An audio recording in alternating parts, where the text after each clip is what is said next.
statements are given in this question. We have to choose the correct option based on the given two statements.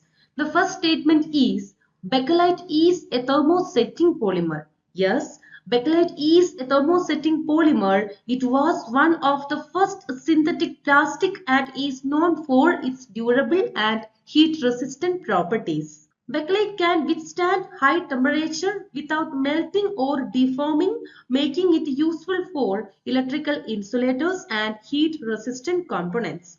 It is resistant to many chemicals including acids and bases. This is rigid and durable, which contributes to its use in various industrial applications. So the first statement is the correct one.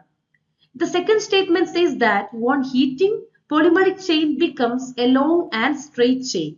This is an incorrect statement because in case of bakelite and other thermosetting polymers, cross-linking occurs during the curing process. It is not upon heating in the conventional sense, and the curing process means the cross-linking in bakelite occurs during its initial polymerization and curing process.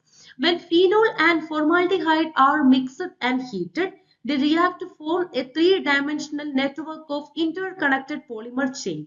This cross-linked network provides bakelite with its hard and durable properties.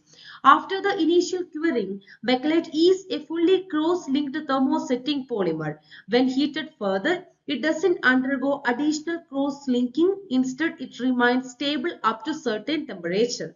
At temperature beyond its thermal stability range, it will start to decompose rather than cross-linking further. The heat causes the polymer to break down into simpler molecules which may release gases and leave carbon residues. So we can say the cross-linking in bakelite occurs during its curing process, not upon subsequent heating. After curing, the material is stable and will decompose at very high temperature rather than continuing to cross-link. But they cannot form long and straight chain by curing process. So the second statement is the incorrect one. So from these options, the correct answer is option C.